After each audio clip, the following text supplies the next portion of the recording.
Cognizant to the needs of our learners, parents, and teachers, the Department of Education provided us with powerful tools for productivity that will allow us to foster critical thinking skills, problem-solving skills, communication and collaboration skills to be compassionate, responsible global citizens. Join us and discover new ideas in our series of professional development training program with the ICTS Edtech Unit and Microsoft Education Philippines. Together, we will equip our learners and empower our fellow educators for a dynamic future. Para sa bata, para sa bayan, at para sa guro. Sulong Edukalidad.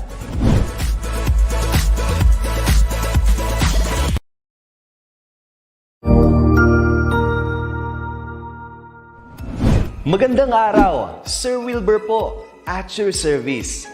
Narito ang ETUlay upang gabayan ka sa inyong pag-aaral upang lubos na maunawaan ang iba't ibang paksa o subject. Ang ETUlay ay isang free online tutorial class na pinangungunahan ng ICTS Educational Technology Unit sa pamumuno ni Undersecretary Elaine Del B. Pascua.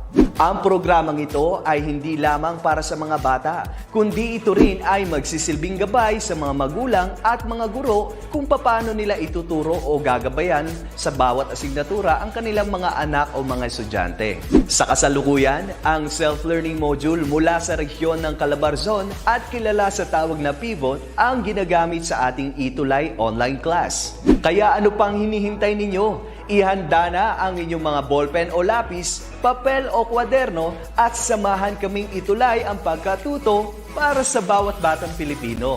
Sama-sama tayong magtutulungan para malampasan ang mga hamon sa panahong ito. Halina't matuto kasama ang inyong online tutor sa oras na ito.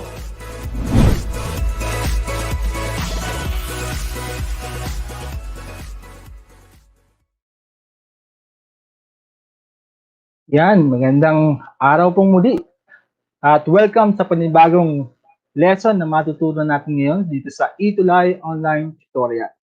Sa ating pagkatuto ay kaagapay at gabay, masayang matuto dito sa ETUlay. Yan. At dito sa ating week 4, matututunan po natin ang papaano mag-draft o mag-drawing ng foundation plan sa paraang step by step o pagkasunod-sunod na paraan.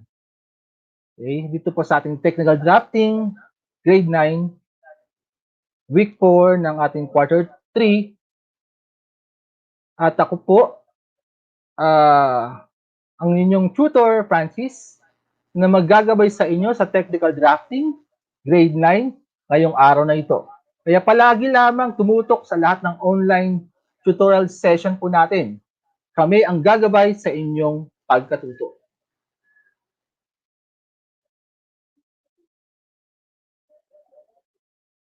So, ang goal po natin ngayon, ating objective, at the end of our tutorial, learner are expected to, number 1, to draw a foundation plan from an existing floor plan. So, mahalaga po na meron po tayong floor plan muna na ginawa natin before, bago tayo maggumawa ng foundation plan.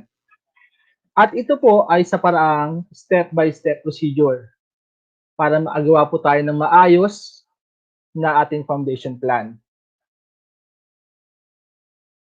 So as our review,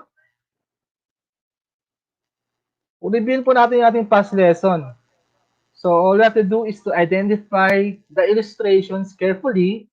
Magpapakita po ako ng mga drawing or illustration related sa ating past lesson and just write the correct name or type in the correct name sa ating chat box. Okay? So we have here Luis Antonio Dizon.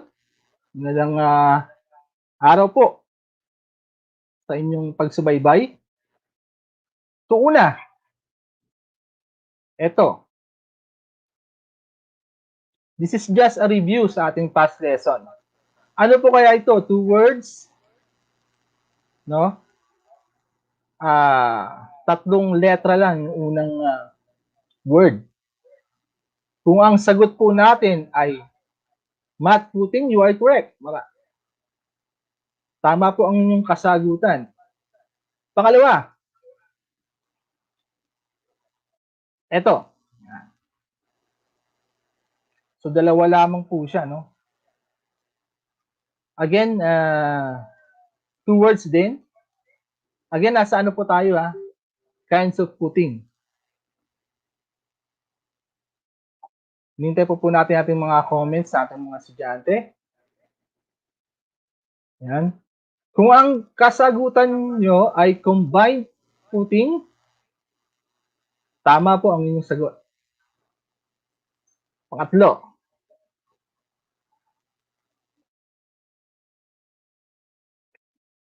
Sa pangatlo, again, three words. Kung makamansin nyo, hindi siya rectangular, hindi siya square.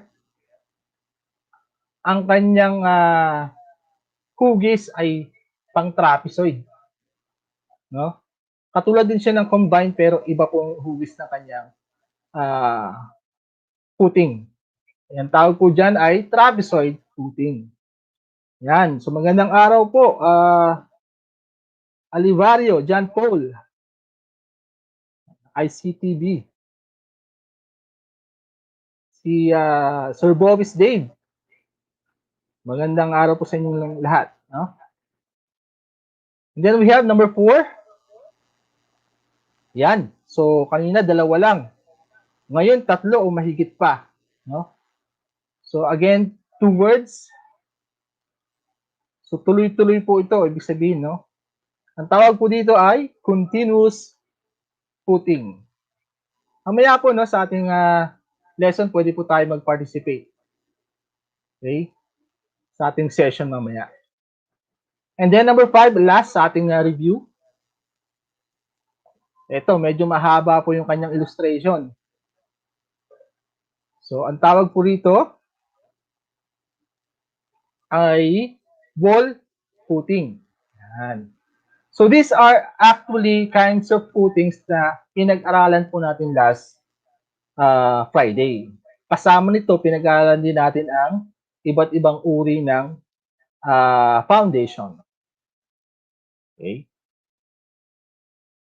So, mag-pretest muna po tayo bago po tayo dumako sa ating lesson. Now, get ready. If you could have your own ballpen or lapis, papel, sa pagsagot po sa ating pretest, you may do so, no? Again po, sa mga estudyante po na magtatanong, live na po tayo. Okay? Just tutok na lang po tayo sa iba't ibang Facebook page ng ating session ngayong araw. So, ito po ang ating instructions. So, you have to read each item carefully. Choose the letter of the correct answer for each question. So, I'll be having here a series of 5 questions only. Okay. So, number 1. So, it is the top cross-sectional view of the floor area of a house. So, pag sinabing top cross-sectional, tumitingin ka mula sa taas, no? Para makita yung kabuuan area ng iyong bahay. So, ang ating choices are A, ceiling plan, B, floor plan, C, foundation plan, or D, roof plan. Ano po kaya ang tamang sagot?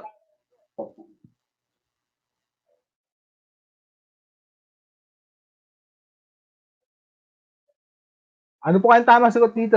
Yan. So, top cross-sectional view. Kung ang sagot po natin ay B, floor plan, kayo po ay tama. Tama po ang inyong kasagutan. So, floor plan. Sabihin po, again, top view, no, cross-sectional view ng ating plano. Pangalawa, so these are vertical members usually made of concrete. Sinabing vertical members, patayo, no? Nakatayo siya. So, what are these? A, is it column? B, footings? C, roof? Or D, wall? Yan. Ano po kaya ang kasagutan dito? Yan. So, sabi po ni Early Grace, so from Olonga po, ang sagot po ay B, puting. Sabi po ni Mark Anthony Paloma, letter B. Angela Tala, and thank you po for watching our online tutorial ng technical drafting. Yan, ang tamang kasagutan po ay C, column. So, vertical member. No? Vertical. Patayo siya. Okay? Next, number 3. So, medyo mahaba daw. It is a portion of the foundation of a structure which directly distributes the weight of a building over large area. Okay? Portion of the foundation. Ano kaya ito? Some of our choices. A, is it column? B, footing? C, roof? Or D, wall? Portion of the foundation po ito pinaka-importante sa paggawa ng bahay or pag-construct ng bahay. So we have here, Jether, we have, good afternoon daw, sabi niya. So, Casey Tablo, ang kasagutan niya ay footing. Let's watch, tingnan po natin kung tama po ang kasagutan niya. Is it B, footing? Yes, correct. So, portion of the foundation structure, B, footing. So, siya yung nakabaon o sa hukay, no? Para magsilbing support sa structure. Let's have number 4. Number 4 na po tayo. It is an architectural partition used to divide or enclose an area to support another structure. So, architectural partition. So, siya yung nag-divide ng mga rooms. No? Tignan mo natin ang mga choices. What are these? A, is it column? B, footing? C, roof? Or D, wall? Ano po kaya ang tamang kasagutan? Sabi po ni Early Grace, wall. Very good. Wala pa daw akong choices pero alam niya na ang sagot. Very good. Tingnan po natin kung anong tamang kasagutan pero tiyak akong tama siya. Dahil ang tamang sagot ay yes, D, wall. Magaling. At lastly sa ating pretest, this is commonly used for footings because it can be poured to maintain a firm contact with the supporting soil. Ano kaya ito? Commonly used for footings daw. That can be poured or ibuhos. No? Para magsilbing contact o firm contact mula dun sa soil. Is it A, B, bricks? B, clay, sorry. C, concrete, or D, sand? So sabi ni Ella Grace, cement. Uy, wala dun sa choices pero tingnan po natin kung tama. Mark Anthony Sibaluka, is it kanina to number 4, no? Concrete or cement? Let's have our answer. It's C, concrete. Although tama rin naman na cement kasi ano yun eh, one of the component or mixture ng concrete. So hindi mo pwedeng sabing cement lang, no? Without other two components ng concrete. So there you have it, our pretest. So let's go now sa ating lesson. So medyo ano po yung lesson natin ngayon, medyo complicated kasi we will be having our lesson in step by step. Kailangan ano po natin, matutukan po natin ng gusto. No? So before that, before yung step by step guide for drawing foundation plan, alamin muna natin yung tatlong foundation structural members. No? So before we draft a foundation plan, we have here the three structural foundation members, no? What are these? Actually, nataka na natin to way back before sa past lesson natin last week, no? So we have meron tayong una, footing, no? Pangalawa, foundation wall, and 3, piers and column. Isa-isahin po natin itong mga tanong. So we have number 1, footing.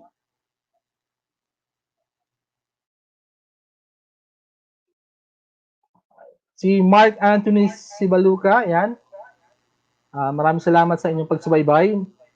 Mark Anthony Paloma, maraming salamat po. Angela Tala, yan. So footing, what is footing? Footing is a portion of the foundation. Ito yung isa sa mga questions sa pretest natin, which directly distributes the weight of a building over a large area. Meron po tayong tinatawag na structure. Yun yung above the ground. Meron tayong substructure, yun yung below the ground. Yan na yung mga foundation. No? So, pwedeng erectang buhos ang concrete sa hukay o yung in-excavate na yung hinukay. No? Yung iba naman, naglalagay ng forma para maayos siguro yung pagka-hold ng concrete. Kasi meron niyang nakalagay din na bakal o reinforcement. No? Bago pa niya buhusan yung concrete. No? Ang depth po, we have a standard depth o lalim below natural ground. Ito ay 0.50. Pero meron din naman, after clearing the topsoil, mga bato, lupa, halaman, no? Bago mo i-clear yan, meron naman mga 1.5 to 2 meters below natural ground bago ka gumawa ng footing. O mag-excavate o maghukay. Then footing. Yan po yung tsura niya. Yan. So it is not just a concrete, no? Plain concrete. Meron siyang bakal or reinforcement. Those are what we call steel bars. Yan. So again, concrete is commonly used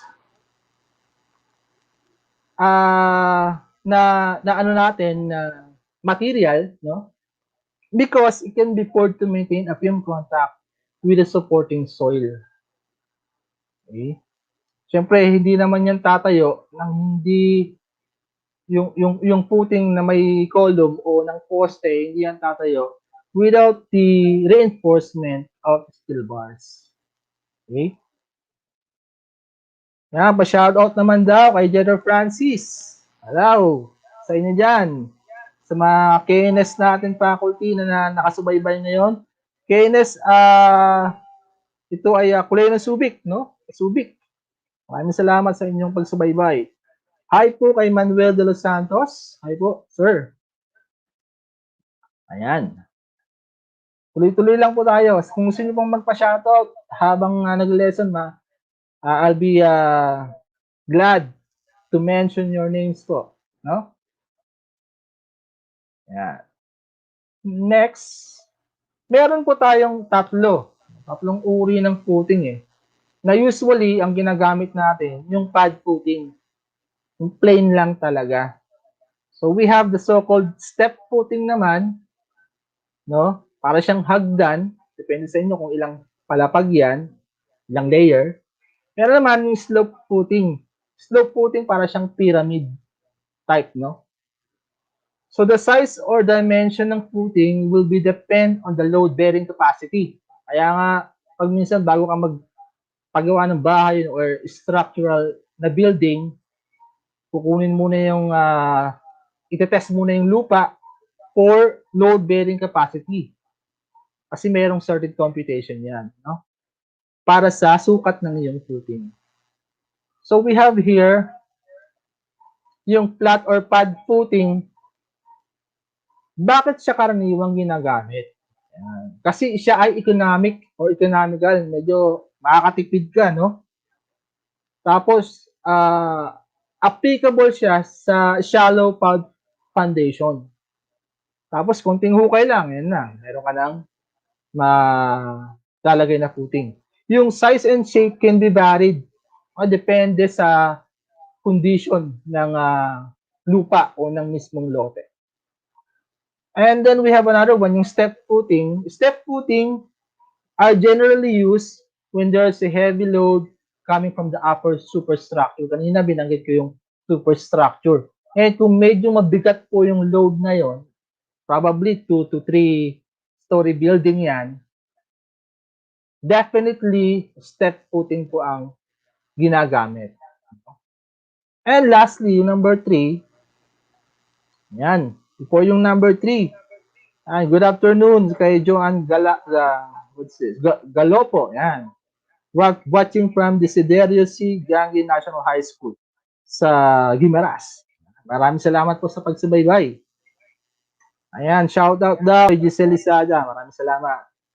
Ivan Arizo, ganun din kay Cedric Garcia. Maraming salamat sa pagsubaybay. Ayan. Slope footing po, a top slope of 45 degree. Ayan. Kaya slope siya kasi meron siyang angulo. Ay, 45 degree siya. Maintain from all sides ng ating footing, no? Usually 4 sides. So the amount of reinforcement and concrete used in the slope footing is less than the of plain isolated footing. Yung kanina, yung standard, yung common na ginagamit, no?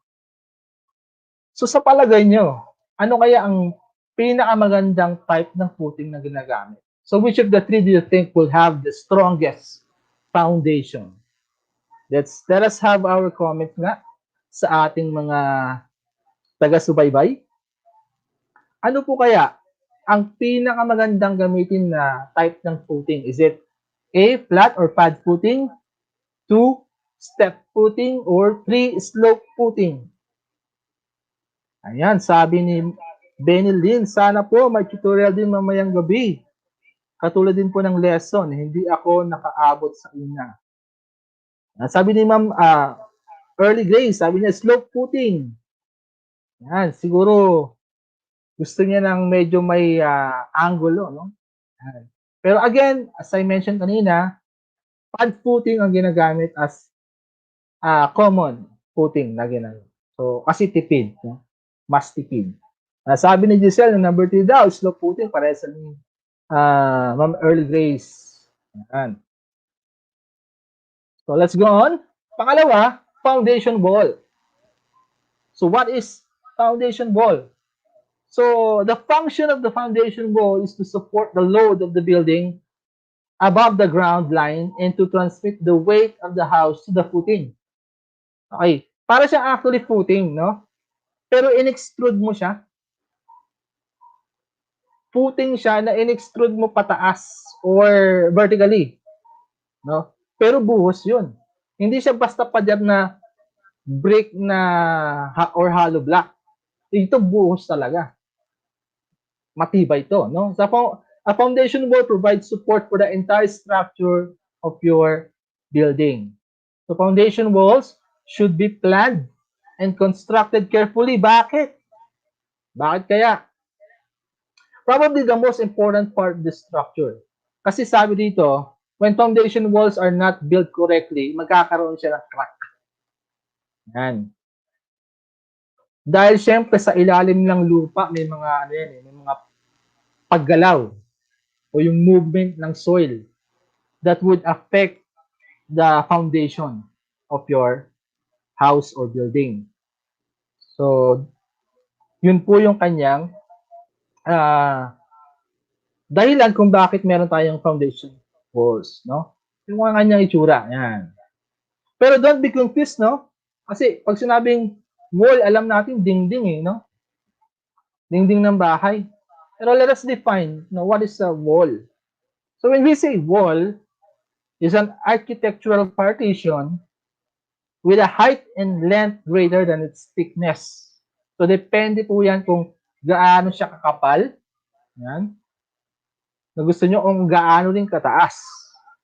Kasi ang pinaka-purpose niya lang is to divide enclosed area. No? And to support, syempre, the structure. Hello po, Sir Master Francis. Sabi ni Mark Anthony Lagot Dalit. Maraming salamat po sa pagsubaybay. Sabi ni, maraming salamat din, Miss Arabella Cari. for tuning in ngayong hapon. Next would be the piers and columns. Ito, alam na natin to last week, no? So these are vertical members, usually made of what? Concrete. Isa sa pinakamatibay. What else? Brick. Isa pa, bakal or steel, and then wood. So they are used to support the floor system and can be used as a sole support of the structure. Ito po yung kanyang itsura. Now, mula dun sa footing, meron tayong tinatawag na column or piers. So, sila yung nakatayo para magsilbing tibay o support sa buong structure ng bahay building. So, meron siyang tinatawag na reinforcement, no? O nakapalaman. Kumbaga, nakapalaman siya dun sa buhos. Yun yung bakal, kaya masasabi natin matibay. Ngayon, may standard din po na sukat yung mga bakal na yan, mga steel bars. May paggagawa ka syempre ng poste o column, may specific sukat or diameter ng bakal na ilalagay mo rito. No? Yan. Maraming salamat din po sa pagsubaybay si Mitch Hampton. Maraming salamat. Ganun din kay Lovely Douglas Estropigan. Okay. Next. Ito na. So these are the step-by-step guide in drafting foundation plan.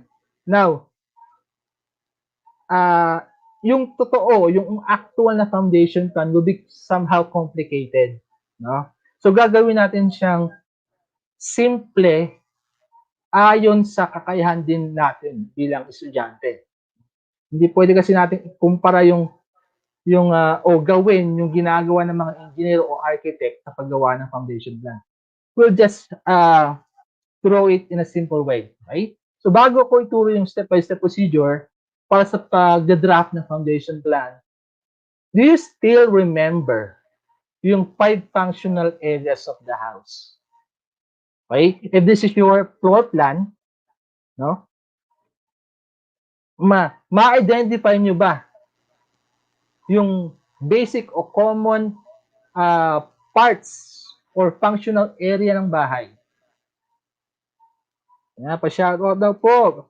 Maraming salamat po, Ma'am Bing Takura, for tuning in today. Okay. Can you identify? How about sa letter A, B, C, D, and E? Can you identify the name of that functional area ng bahay? Let's have muna any of the letter po. Any of the letter. Maraming salamat po, Sir Jaja Mendoza, for tuning in today. Anyone? A, ano po yung A na yan? Ano po kaya yung basically na makikita dyan? O anong tawag dyan sa part na yan? O mention kayo on our group chat ng any part of the house o functional part of the house. Ayan, si Benny Lin. Sabi niya bedroom. Is it bedroom ba sa letter A? Yan, correct. Very good.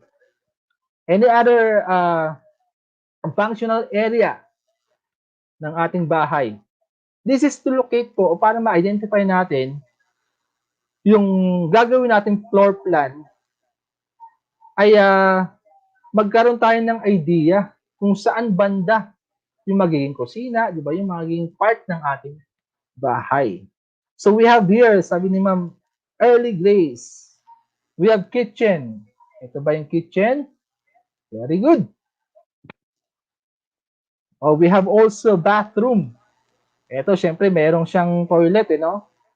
Probably bathroom. Yes, correct.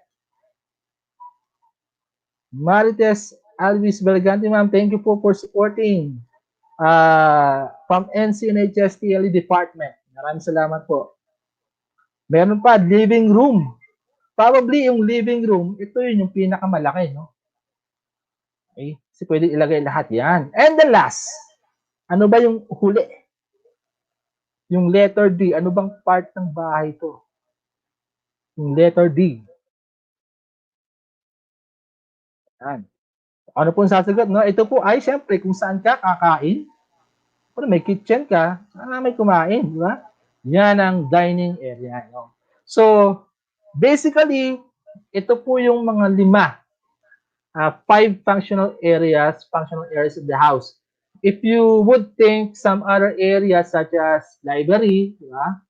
Bahay nyo may library, may theater room, may music room, okay, garage. So hindi na po siya actually common. Pero pwede pa rin siyang ilagay, no? Wala namang problema 'yan. Kung if you want to build your own dream house, why not, no? Kahit sa plano makita po natin 'yan. So anyway, maraming salamat po sa inyong cooperation. Let's go on sa first step.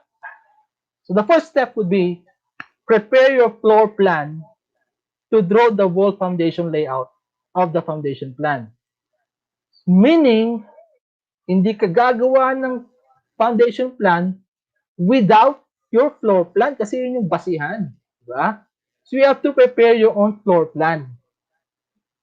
You may recover yung mga ginamit nating floor plan previously sa ating lesson, no? Probably yung paggawa natin ng floor plan, roof plan, roof framing plan, reflected ceiling plan, those plans ay may basihan. Meron silang basis kung di yung ating floor plan. Okay? Same with drafting foundation plan. Meron din po tayong basihan. So all we have to do, ayan, so prepare our floor plan. Then, susundan lang natin i-layout yung wall ng ating floor plan. Kumbaga, iti-trace natin yung wall ng ating floor plan. Yan. So, tracing the foundation layout of the existing floor plan. Again, tandaan po natin sa lahat ng gagawing plano ng bahay, palaging ang basihan ay ang ating floor plan. So, sana na uunawaan po natin yan, no? Kasi hindi pwedeng magbago yung floor plan habang gumagawa ka ng iba pang plano ng bahay. No? Magkakaroon ng confusion yan. Okay. So, if this is the trace wall layout, foundation wall layout plan, okay, from the existing floor plan, okay, mas maganda, always go back to your floor plan while working with your foundation plan. Mas maganda nga meron kang kopya sa tabi mo habang ginagawa mo yung foundation plan. Nasa tabi mo yung inyong floor plan, no? Para at a glance makikita mo yung mga ilalagay mo pang component o symbol sa inyong magiging foundation plan. Yan. You may comment lang po o para ma-mention o ma-shoutout po kayo, no? Yan. So, pangalawa. So, place and draw pala. Sorry. Your columns appropriately. Again, ang columns po natin ay simple lang po ang kanyang symbol sa foundation plan. Okay? Kung mapapansin nyo, sa ating floor plan, yung door doon, yung windows doon, tapos itinrace nyo lang yung wall foundation layout, hindi na po siya kasama doon. Although, kailangan natin siyang maging basihan pa rin, no? Yung ating floor plan. Okay? So, kung ito po yung ating trace wall foundation layout, you have to start doon sa exterior wall. So, labas muna. Okay? Una, ayan. Nakikita nyo po yung black. Ano po natin, no? So, una, wall. Bubulol na ako. Yan. So, yan. So, yung black na yan, na symbol, corresponds para sa ating column. No? Yan, sana daw po may pa-premyo sa tamang magsasagot. Okay. Sige po, pagka tumagal-tagal po tayo sa ganitong tutorial online session. No? Yan, pa-shout out daw po kay John Gerald Abayon, watching from Olonga po, NCNHS, New Cabalan National High School. Maraming salamat po sa inyong patuloy na pagsubaybay. Yan. So kung natapos na po natin yung exterior wall, let's proceed sa loob. Yan. Now, depende na po sa inyo, it is your discretion na kung saan nyo i-place yung inyong mga columns. And, yes, it is based sa inyong discretion. Pero tandaan, yung kanilang mga intersection ng ating mga yung ating layout ng wall, dapat dun po tayo mag-place ng ating column. Na kung mapapansin nyo sa part na to, yan, no? Bakit po hindi siya pantay? Kung matatandaan nyo, yan, sa ating, what do you call this? Sa ating floor plan, meron siyang door. Kaya dapat ibababa natin yung ating column ng bahagya para hindi mahagip yung door. No? Hindi kasi natin pwedeng ilagay doon sa tapat, no? Sa tapat ng ating dalawa pang column. Eh kasi nga merong door unless kung ibabaguhin mo ulit yung floor plan mo. No? So, yun po yung dahilan kung bakit bumaba siya ng bahagya yung ating column. Basically po, kung gagawa kayo ng column, kung maliit lang naman yung bahay nyo na pinapagawa, 6 ang columns nyo. Pero pag malaki na yan, more than 6. No? Yan. Pagaling ka po. May sakit ba si Gerald? Next po. Next. Number 3. So draw your footings on each column. Now, if you already drawn your columns sa rectangular shape, no? Doon nyo rin ipi-place yung ating footings. Yan. So, ilagay mo natin yung ating column. So, make sure yung ating footings na the-drawing ay in hidden lines. May nagtatanong, baka magtanong kayo, Sir, bakit naunang i-drawing po yung column? Samantala namang naunang ibuhos yung concrete doon sa footing during construction. Baka may magtanong ng ganon, no? Again, ang nagiging basihan nga po natin ay ang ating floor plan. In a top view manner, kung makikita niyo yung ating floor plan, top view siya, una mong mapapansin, hindi naman yung footing, kundi yung column. Okay? Kaya isa sa mga dahilan na una si column. Ngayon, sa floor plan, hindi rin naman makikita si footing in a top view. Diba? Kaya ang gagawin natin, gagamit tayo ng hidden lines. Ano ba yung hidden lines?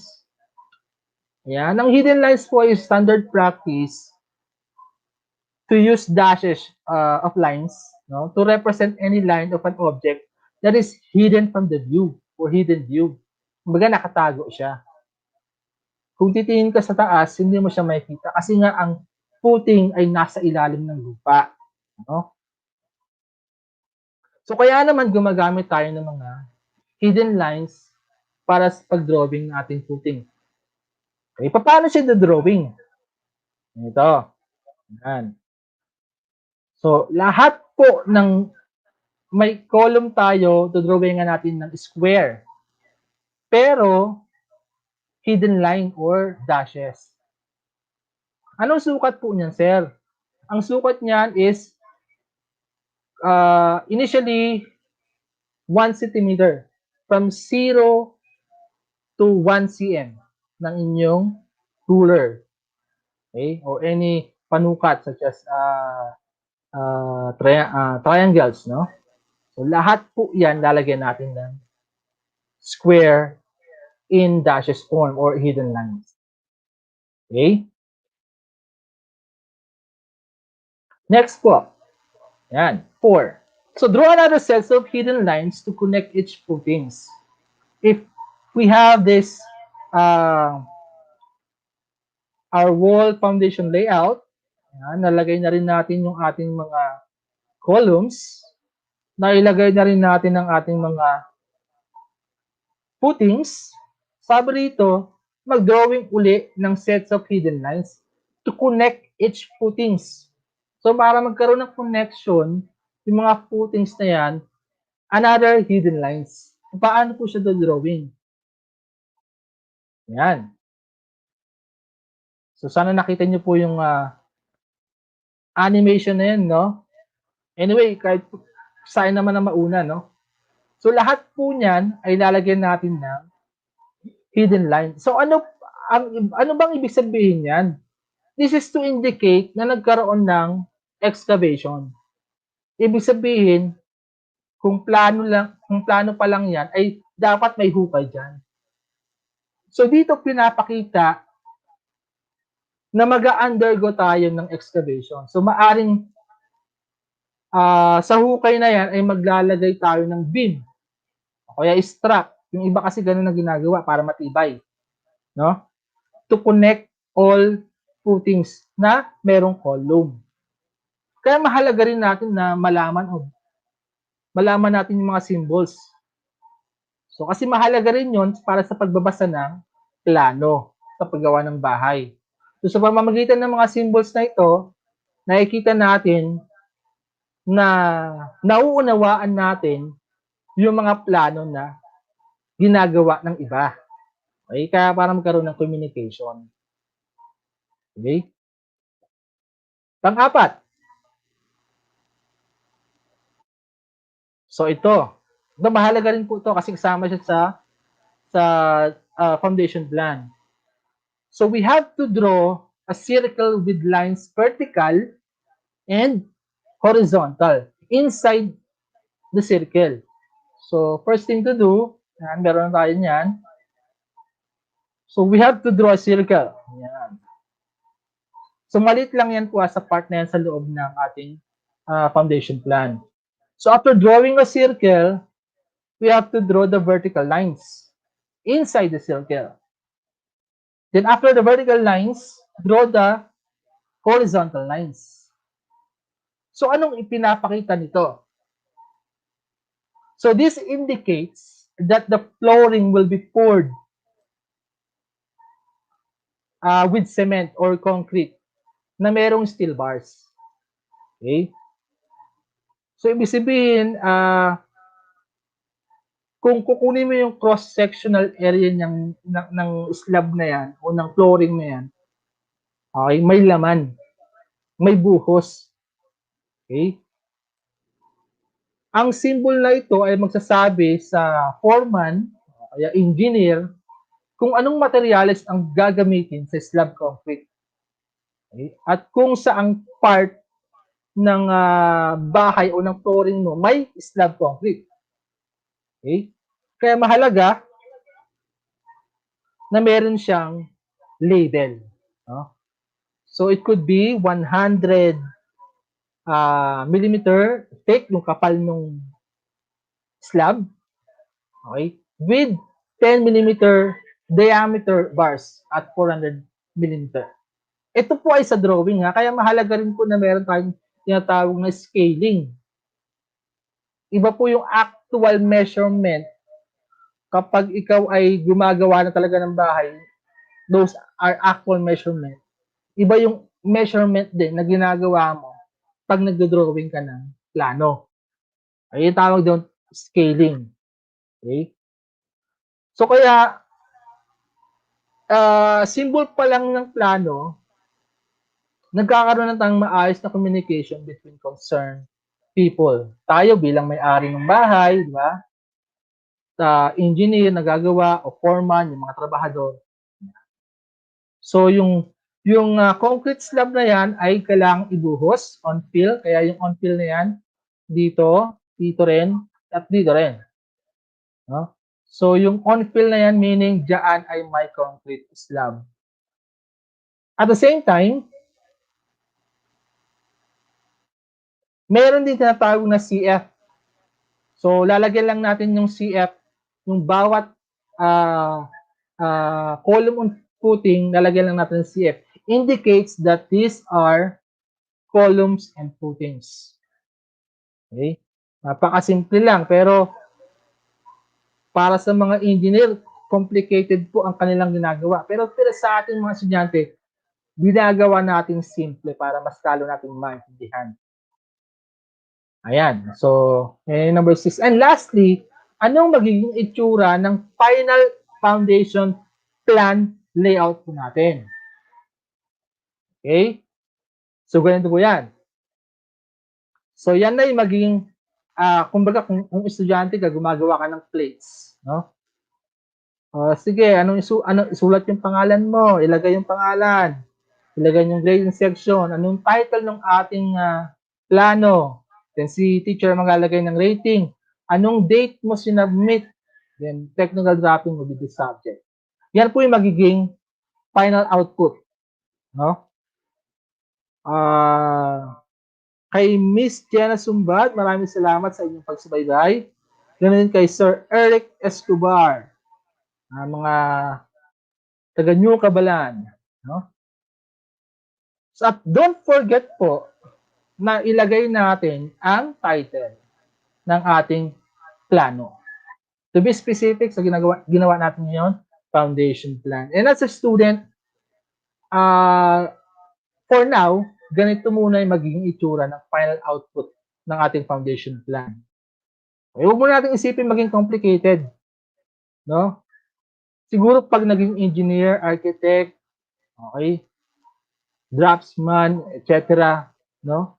Na in line with this kind of skills, doon na siguro masasabak tayo sa complicated way on how to draft a foundation plan.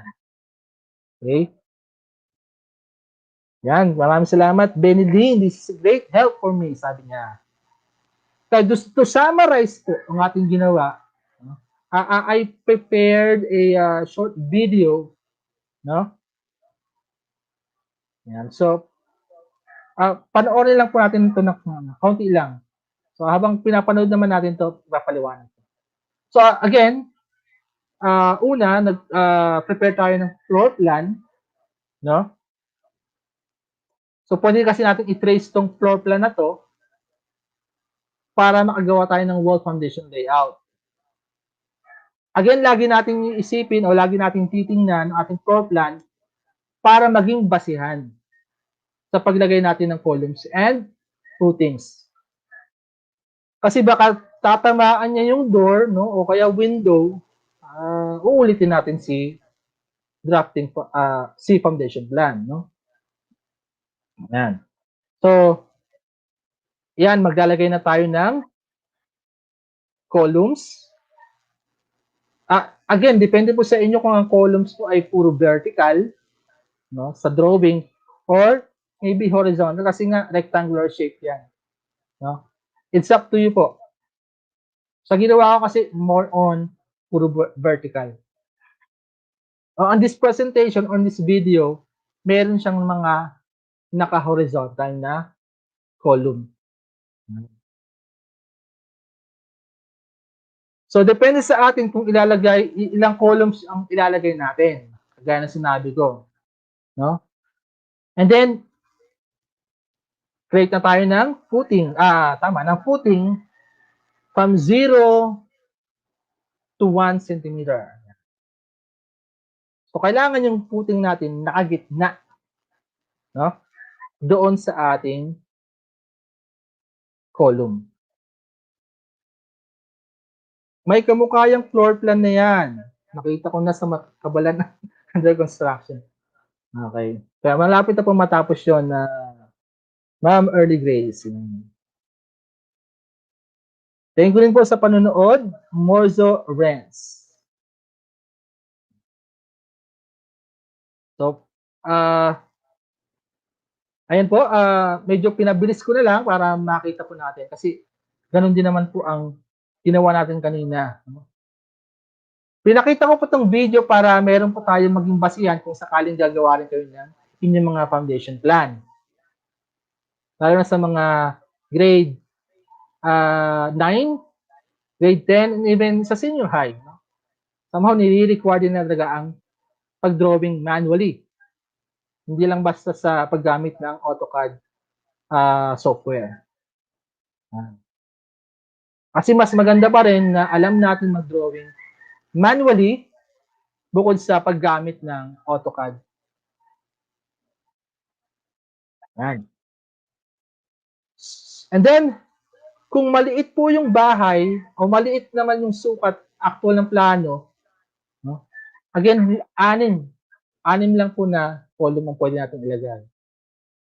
So pag natapos na po natin yung footing, para maipakita sa plano ang paghukay ng foundation, yan, ilalagay na po natin yung mga hidden lines. Nagpakita siya na ito ay huhukayin.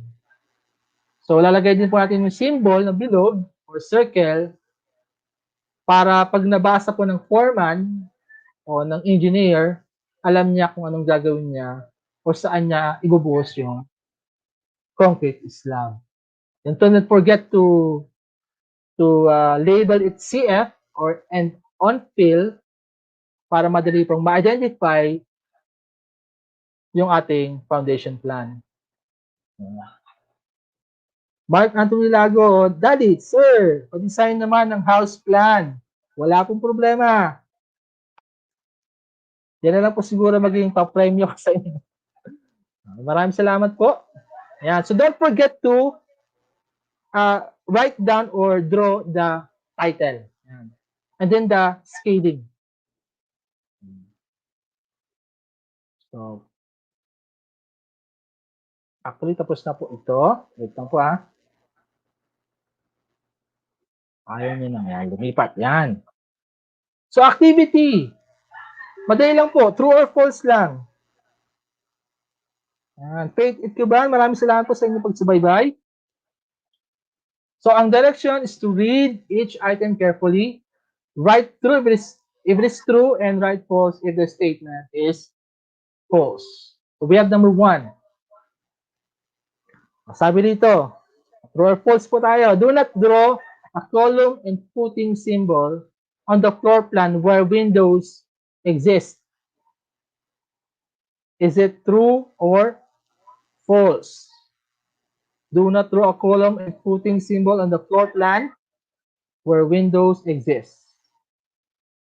Ito po sa paggawa ng foundation plan. Ha? Maraming salamat po, Faith Edkiban. Yan. Geraldine Abayon. Sabi niya, true. Ayan. So, true ang sagot niya. That is correct. Anyway po, sa nakita niyo pong video kanina, yun po ay kinuha ko sa YouTube. May I mention her name that she is Miss. Di po kasi nakita kanina sa presentation. Actually, may nakalagay pong link yun sa kanyang YouTube channel.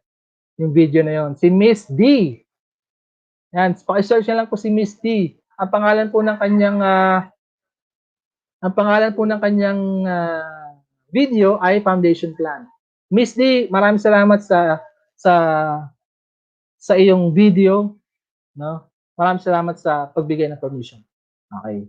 Yun. Maraming salamat po sa paalala. Sabi po nila, true. Very good. Pangalawa.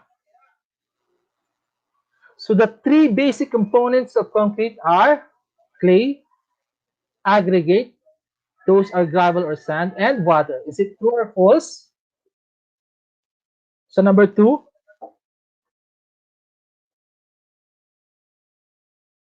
Ayan. Kung ang sagot niyo po ay false, yes, false. Ano po yung nagpamali doon sa ating statement? Okay. Ang nagpamali po ay clay kasi ang gamit po talaga natin dyan ay cement, not clay. Next, number 3. Wall is used to support the floor systems and can be used as sole support of the structure. Ano po kaya ang tamang sagot sa number 3? What do you think? True or false? Yun, tama po si Mark Anthony si Baluka. Yan. Kanina po ang sagot niya ay clay. False. Okay. Si Sir Jaja Mendoza, false daw po ang sagot. Yes, it's false. Ano po yung nagpamali? That is wall. No? Let's have number 4. Piers and columns are usually made of concrete, brick, steel, or plastic. Is it true or false? Sa number 4 na po tayo. Faith Ed Kiban, sabi niya false. Kanina rin sa number 3. Probably false din po dito sa number 4. Ano po ang nagpamali sa number 4 statement? Ano po kayang mali? Piers and columns are usually made of, yes, concrete, yes, brick, yes, steel, but not plastic. Kasi usually wood po yan. Okay? Plastic po kasi ay minsan marupok. Yan. And last activity for number 5, true or false. Drawn existing floor plan is the basis for drafting a foundation plan. Is it true or false? Number 5. Yun, sabi po kanina ni Mark Angelo Ramirez. Yes, tama po na plastic po ay hindi kasama sa number 4 kanina. Same with Jaja Mendoza. Yan. And number 5 is false daw. Sabi ni Faith Ed Kiban. So, drawn existing floor plan is the basis. So, parang ito yung basihan natin sa lahat ng paggawa ng plano. Okay? So, ang tamang kasagutan po ay true. Yan. Dahil sa lahat ng plano, again, ang pinakabasihan natin ay ang floor plan. Hindi po magbabago yun unless mismong si owner o yung may-ari ng napapagawa ng bahay ang gustong magbago. Okay? Ayan, tapos na naman po ang ating tutorial session ngayong hapon. At tapos na naman tayo at alam kong marami kayong natutunan. So hanggang sa muling pakikita, ako muli ang inyong tutor tuwing Friday sa ganap na 1:00 ng tanghali. Tutor Francis sa Technical Drafting, Grade 9. Maraming salamat at kita-kita ulit tayo next Friday. Antabayanan po ang susunod ng Front Office Services ng PLE 9. Kung meron po kayong suggestion and comments, mag-email lamang sa Edtech.